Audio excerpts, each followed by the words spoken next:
Welcome to another episode from the Grace Foundation Dayhab TV crew. Hi everybody, my name is Joe Delaney. I'm the Executive Director of the Bread of Life Food Drive. And I'm coming to you from the grounds of the Grace Foundation at the great facility at Seaview.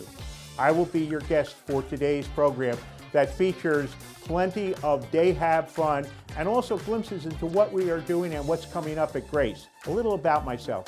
I was born and raised in West Orange, New Jersey, where I attended St. John's Grammar School, Our Lady of the Valley High School, and Seton Hall University, where I majored in liberal arts. When it comes to my work as a volunteer in the not-for-profit sector, I have been involved in this field for 40 years. Before that, I was a partner at the professional service firm of Deloitte, where I retired in 2010. We'll chat about me and myself a little later, but now, on with the show.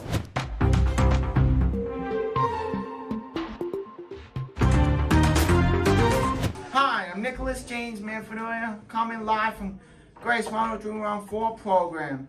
And today, we are interviewing Joe Delaney from Bread of Life. Good morning. Thank you for visiting our facility at the Grace Foundation. I'm delighted to be here. Thank you. Mr. Joe Delaney, can you tell us how you got started with Bread of Life? It was 31 years ago when the University of Notre Dame was 150 years old. And the president of the university, Father Malloy and Father Ted, asked each local Notre Dame alumni club to do a service for their community. We decided that we would do a food drive. We'd do it in the spring, and we collected about 5,000 items of food. We collected it from 6 schools, and we donated to 3 organizations. We thought we were done. We thought we made our impact. But somebody came back to us and said, "You don't know the impact you've made because nobody really does a food drive in the spring." At that time, most food drives were always held at Thanksgiving and Christmas. So we decided that we would, every spring, do a food drive. That was 31 years ago. And today we've grown from the 6 schools to 131 schools, and from the 5,000 items of food to 60,000 items of food. And we're just proud that we've had an impact fighting food insecurity here on Staten Island. Hi, when the pandemic hit, was Bread of Life still active? Yes, it was. We just were under a different field of operation. What we had to do, instead of going to the schools, which were the source of our collection of food, they were closed. So we had to make appeals to people to provide online donations to the Bread of Life, where we collected close to $100,000. And with that money, we gave it to the 25 not-for-profit organizations on Staten Island. And they used the money, whether as a check or they went out to ShopRite and brought food gift cards in the amount of $25.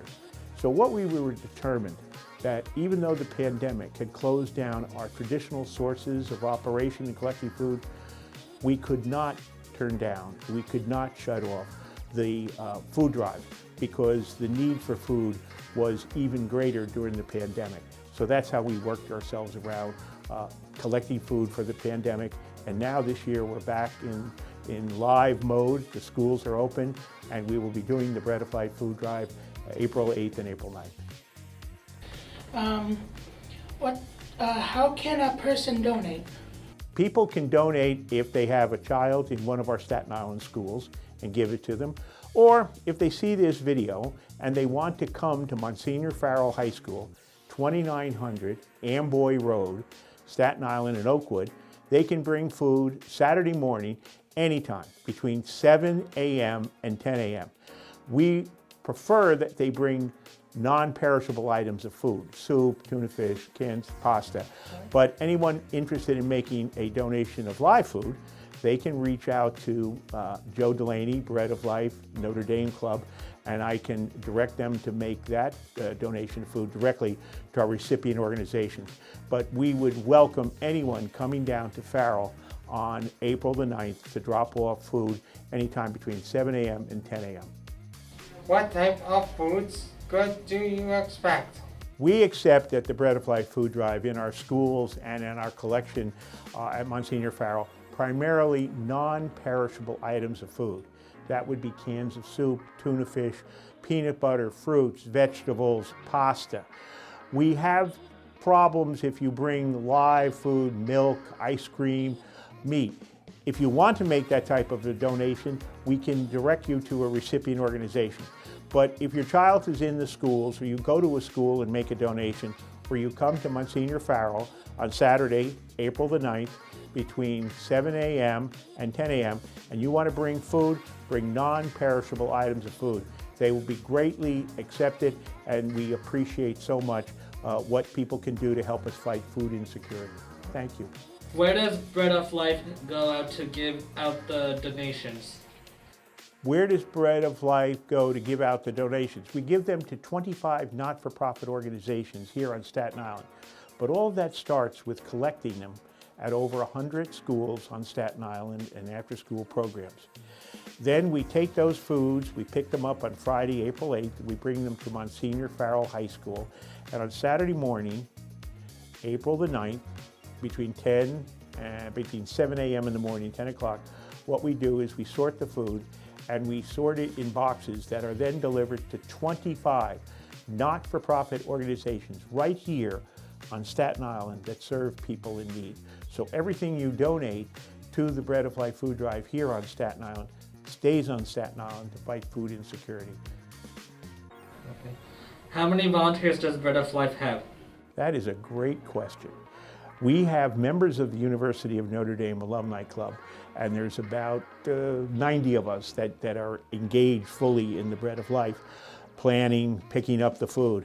But on the day of sorting 60,000 items of food at Monsignor Farrell High School on Saturday, April the 9th, we need close to 200 volunteers. And I'm proud to say that people from the Grace Foundation have come down and helped us sort that food and deliver it. How can one volunteer for Bread of Life? One can volunteer for Bread of Life in the following way. If you're students, if you have a child and a brother and sister in a school that's part of the Bread of Life, you can give them food to bring to school between March 28th and April 8th. But the biggest help that we need from our volunteers is for people to show up at Monsignor Farrell High School on Saturday morning, April the 9th, between 7 a.m. and 10 a.m. It's at 2900 Amboy Road. And as I mentioned previously, we've had volunteers from the Grace Foundation come down and help us. And there's a lot of food that has to be sorted. And with the help from the people from the Grace Foundation, we get them into boxes and we deliver them to people who are hungry, people who are in need. And they are distributed through 25 organizations on Staten Island that help serve people in need. So thank you for asking how people can volunteer, and we look forward to the people from the Grace Foundation being with us again. You're welcome. And so Bread of Life has radio show as well. How did that get started? A radio show. Well, we use our radio show, we use the media. We don't have our own network, but what we do is we use the newspaper, social media, coming here to Grace 10314 and get our message out. We use the ways of communication that can reach young people like yourself, and it seems to work out very well. Plus, we go through the schools and they pass the information on to the parents. So, although we don't have a radio station, we do use the media and the newspapers to get our message out. That was wonderful. Do you have your brother or sister? Do I have a brother and sister? Unfortunately, my sister died a couple of years ago, but I do have a lovely wife, Nancy Delaney, and Nancy and I have been married for 50 years. And Nancy has been my partner on so many things, and she's been my devoted partner on the Bread of Life, which we started 31 years ago. Now, I have two children. One lives in London, the other lives in Fairfield, Connecticut. And believe it or not, the young lady from London is married with 3 children, is coming to New York City, and they're going to be here on April 9th to help Grandpa at the Bread of Life food drive. My son lives in Connecticut. He lives in Fairfield, and he has a little girl who's 7 months old. So a little hard for her to come down with her daddy, but they'll be with us in spirit. So what we've done is we've made the Bread of Life a Delaney family tradition. And thank you for asking that. You're welcome. What is your favorite part of being a part of Bread of Life? My favorite part about Bread of Life is what I'm doing right now, talking to you about Bread of Life and encouraging people to volunteer for Bread of Life. That makes me so happy. And then the best part, too, besides engaging volunteers and talking about it, is delivering food to people in need. It is so wonderful to see the faces of people who work at organizations that are going to distribute food to the recipient organizations, how their faces light up. Thank you for your time and work that you do for Bread of Life. My pleasure. Thank you. You're welcome. More to come on Grace 10314. Don't go away.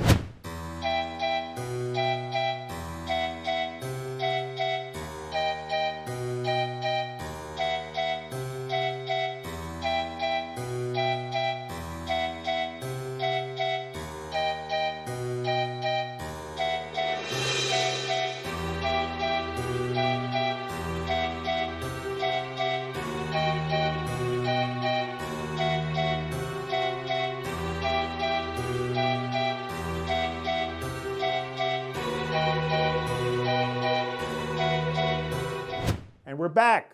Let's keep this show rolling. Hi, I'm Sarah, and coming to you live at Grace 10314. Today, we are at Board and Brush. Come check in with us.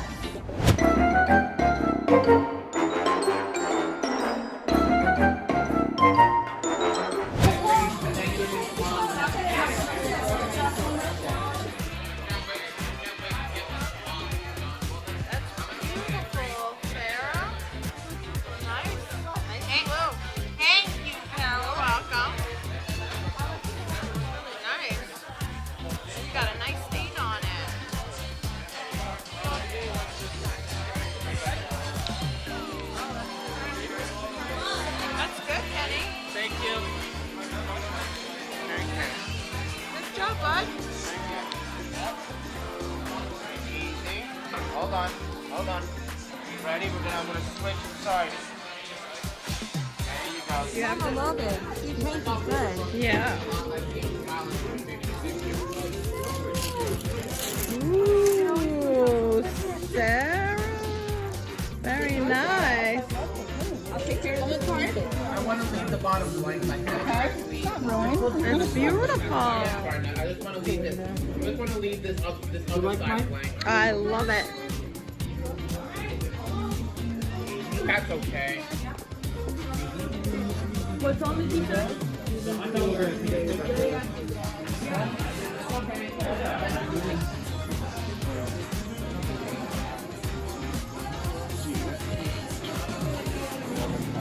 Can you tell me your name and how long you've been working here? So my name's Delaney. I have owned this board and brush location for 3 years now. Awesome. Congratulations. Thank you. How many people work here at this establishment? We have approximately about 10 employees. Okay. So we have lead instructors who teach the class. We have assistants who help, as you've seen today. We have a builder who comes in to build all of our boxes and our trays, so we saw and stuff. Then we have me, of course, who does all the background work. And yeah, it's pretty good. Can you tell us what your goal is in getting this establishment started? So my goal initially when I opened was to create something fun for the community of Staten Island. I'm from Staten Island, so I really wanted to bring something where people can go, relieve stress, have fun with their families, have fun with their friends. Before this, I worked corporate as a corporate fashion designer, and I really just wanted to get into a business that was like just social and meeting people and fun. So that was my idea, was to bring something really exciting to Staten Island. How many different projects do you have here? Oh my God, we probably have over 300 projects. It's a lot to remember. So when you guys come on like any public night, you guys can choose over 300 projects. There's trays, coat hangers, boxes, stuff for your dogs, crates. I mean, you name it, we got it. Nice. 3 locations do you have? I only have this one location, but we are a franchise business, and there are over 220 stores, I believe, across the United States. And I believe they also opened in Canada. But I own just this location in Staten. We'll celebrate literally anything. I mean, we do kids' birthday parties, we've done bridal showers here, a 50th birthday party, whatever you could think of, we're ready to celebrate. Can you bring snacks with you? Oh yeah, we can. So we encourage you to bring snacks when you come. It's a lot of fun when you're creating and snacking on different foods. So yeah, a lot of our patrons will bring like cheese and crackers or chips or cookies when they come. Thank you. We'll be right back after this brief message.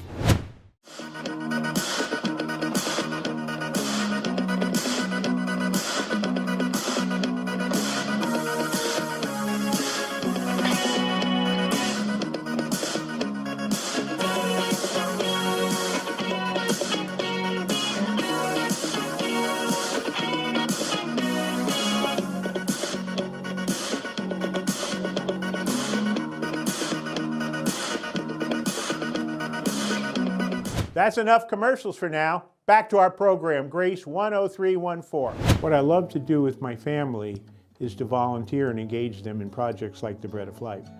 When my 2 children were in high school, they were active participants, Tracy at Staten Island Tech and Joseph also at Staten Island Tech. Tracy went on to NYU and helped me when she would come in for the Easter break. But then she went and began her career, professional career in Japan. And she spent 5 out of 6 years after graduation in Japan, 2 years working for the American government as a person in people to people. She was an interpreter for the mayor of Yokohama. And then eventually she took a position with the consulting firm of Deloitte. They hired her, not because she was my daughter, but because she could speak Japanese and read it fluently. My son Joe went on to Fairfield University, has an accounting degree. He joined the firm and spent 9 years there, and now is a senior vice president working for Mr. Warren Buffett at General Reinsurance in Stamford, Connecticut. Tracy subsequently moved on from where she went from Deloitte to American Express in London. And she has been 12 years with American Express, being in charge of their branding to the Far East, even though she's Tracy Delaney from Staten Island. Her knowledge of Asia is very intense. She has subsequently moved on to work with Nat West. She has 3 children, and as I previously mentioned, she's coming for the Bread of Life and will be here April 8th and 9th to help us with the food drive, and her 3 children, Paul 7, Isadora 5, and Octave Joseph 3. People say to me sometimes, boy, you know, you worked many hours professionally when you were at Deloitte, and now you're involved with the Bread of Life, Catholic Charities, other charities. Don't you miss your family? My answer is I engage my family. They become volunteers with Catholic Charities, Bread of Life. And you know what? I don't have to force them. They love doing good. And as a family, it's sort of like the family that volunteers together stays together. No day was ever the same at Deloitte. I had 6 jobs within the organization. I told you my background was in liberal arts, not accounting. But what the firm used me was my organizational skills, my management skills, my coaching skills, mentoring skills. So I was involved with staffing, scheduling, training, and then every so often there would come some event in the firm that required my experience and knowledge. First one was the merger. I started at Deloitte Haskins & Sells. We merged with Touche Ross. Then one Friday afternoon in February 1993, we were at the World Trade Center, and there was an explosion, and we had to vacate our offices. The first terrorist attack in Lower Manhattan. Then, 8 years later, we were across the street. We had moved out of the World Trade Center, 9/11 occurred. And my skills of organization, planning were put into effect. My final part of my career was, having been there for 32 years, the last 8 years of my career, I became director of the Deloitte Alumni Program. So what I did was outreach to people who worked at Deloitte, who were now in private industry, and we wanted to maintain contact with them. I developed a phrase that you were a colleague for life. So if you were at Deloitte and you left, you really never left your roots, which was Deloitte. I still volunteer every other week in a New York City classroom, working with students, training them on how to run a business. So the Virtual Enterprise Program has a 4:30 year end, and the students take courses in business from September to the 1st of June. They rely on professionals like myself from Deloitte or other organizations, corporations, law firms to come in and mentor the kids. It's been probably one of the most rewarding things I've done. I started it in the year 2000, and even though I've retired from Deloitte, I still maintain part of my relationships with the firm by being a part of their mentoring team. So Virtual Enterprise, very important group with me. And one other organization I'm very proud of, I work with an organization called SOAR, Support Our Aging Religious. I raise funds for Catholic nuns, brothers and priests who are in their 80s, 90s, and some of them are in their hundreds. They have a lot of unfunded liabilities, and these were the nuns and the priests and the brothers who educated me and many other Catholic lay men and women. So I have a sense of obligation to help raise funds and provide them with the comfort in life that I would for my own parents. The Christopher Whitehouse Foundation was founded by Peter Whitehouse, the father of Christopher Whitehouse. Christopher was an extraordinary young man. He was 28 years old, about to receive his doctorate degree from the University of Florida in Gainesville. And on the weekend of his graduation, he was out jogging. He had been an athlete, as his father was, Pete, who was an All-American runner at Notre Dame. Christopher fell. He had an aneurysm, and he died. His dad, mom, instead of cursing the darkness, set up a foundation where we would raise money and work with high school counselors. A lot of this was tied into our connection with the Notre Dame Club and Bread of Life. We went to high schools on Staten Island and said, where are there high school counselors who are reaching into their own pocket to help a kid at risk? Because if you can document for us what type of assistance they're giving, we could reimburse them. So we helped kids who couldn't afford a prom dress, kids who needed athletic fees to stay on the track team instead of wandering the streets because they didn't have the activity fee. The Christopher Whitehouse Foundation has had a tremendous effect in the last 22, 23 years of its existence in helping teachers who want to help children and children who have been helped by the teachers in the foundation. More to come on Grace 10314. Don't go away.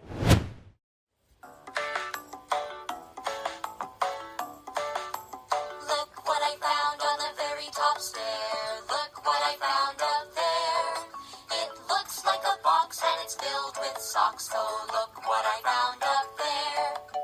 How many pairs do you think we'll find? How many pairs inside? We'll look through the box and match all the socks. So how many pairs inside? I found a sock, believe it or not, with big yellow polka dots. We'll look through the patch till we find a match for big yellow polka dots. And we're back. Let's keep this show rolling. Hi, this is Brandon, coming to you live from Grace 10314. Today we're going to interview Amelia Gordon.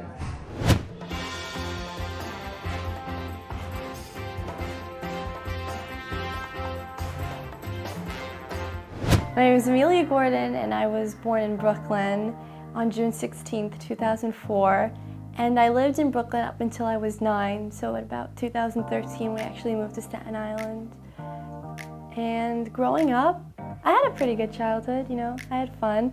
I have a younger brother and an older sister who happens to be on the spectrum. So while there were obstacles, you know, it wasn't that we ever had bad times. It was always me the best out of everything. I lived in Bensonhurst, So I grew up where my mom grew up, which was pretty cool. And what I really liked about Brooklyn is that you could walk down a block anywhere and you'd have like everything. Because I lived on 18th Avenue, so there was a lot that I could go to. I would go to the bakeries, I'd go shopping with my mom. It was nice. My sister's 3 years older than me, so I mostly hanged out a lot with her and her older friends. And then also with my family, I was like the youngest. I was the second youngest in my family, so I grew up with a lot of older people. So I definitely watched shows like, I was very into Disney Channel growing up, so I watched a lot of Disney Channel. And my mother, she introduced me to a lot of music, especially theater, which is what her grandmother introduced me to. So that was really cool. Growing up, I got to listen to, you know, Beauty and the Beast, West Side Story, Hairspray, all that sort of stuff. When we moved, my sister was still in the 6th grade, and we wanted her to finish school in Brooklyn before she went to school high school in Staten Island. So that was difficult because I still had many friends in Brooklyn. It was like I was still living in Brooklyn, but I was in Staten Island. So it was difficult having to transition because when I was in the 7th grade, that's when I transferred schools and I went to St. Anne's on Staten Island. So it was definitely difficult because it was like I was new, but I wasn't at the same time. My favorite subjects were history because there's so much that's involved in it, so much you can learn. I'm very much invested in the royal family, the Windsors. I love Princess Diana, and I love them all. I love them all. Really? I know so much about them. Especially with Princess Diana, like just their servitude that they gave to the public people. Well, as you know, my older sister, she happens to be on the spectrum, and growing up, I would be with my mother as she took her to different therapists and different social groups to get her involved. And I never really noticed that there was anything different with her. You know, she's my older sister. I did so many things because of her. I got into theater because of her. I did dance because of her. I just wanted to be my sister. And I never really understood why other people look so differently, people that have autism. I don't think that they are what people say autistic. They're neurodiverse. They just comprehend things differently. And so that's why I wanted to get involved with this, because I kind of wanted to end that stigma of how people think that people with autism, they can't do everything because of their abilities. But it's the fact that they can do so much because of the abilities they do have. She didn't like the fact that people would look down on her like that or treat her as if she was still a baby. Many times I would have to, it was almost like I was the older sister role, which was hard at times because I did have a younger brother and I did have an older sister, so it was like I was kind of playing that role at such a young age. I just met somebody who asked me when my birthday was, and he told me I was born on a Wednesday, and he asked the same thing to my mom, like, that's crazy that you could just take a birthday from any year and know the specific date. And I think they retain so much memory. Like my sister, you could ask her she loves award shows, she loves movies. You could ask her from any year who won the Best Actress or Best Actor from the Oscars, and she will know it. It's just, they just comprehend things differently. Maybe they're not looking at you in the eye, but they're listening. So that's what I would like people to know. And my mother had a friend that actually competed in the Miss Staten Island, as a Miss in this organization. And I knew the platform that I had and what I wanted to do if I were to win this title. And so that really was the driving force, the fact that I did want to make a change in the society of autism. So that was my driving force. And I went to Notre Dame, and I actually knew the vice principal, Miss Amato, which was really nice, and she was so nice to me and my sister with coming to a new high school. And I was so fortunate enough to make friends that I'm still in that friend group today. I joined theater there, which is such a big community because they really make you feel like you're at home. It's like your second family. And I do swim, which I actually started doing swim in the 7th grade. And I also made a lot of friends with that. And it's so much fun because, you know, we have our group chats, we have all our inside jokes. And with that, with swimming, I actually got to use those accomplishments to actually become a lifeguard, which was really cool. I was very fortunate to have gone to Notre Dame, which is very much a college preparatory school. And from the beginning, when we take guidance classes, we're talked about college, and we make a list and we compile and we think about what we want to do and we talk about it. We have meetings with our counselors. And also my mother too, she really helped me figure out what I want to do. And also from a very young age, I always knew I wanted to do something with people that are on the spectrum because I do have firsthand experience with my sister. Meeting with the Grace Foundation today, I'm excited to hopefully be at many events.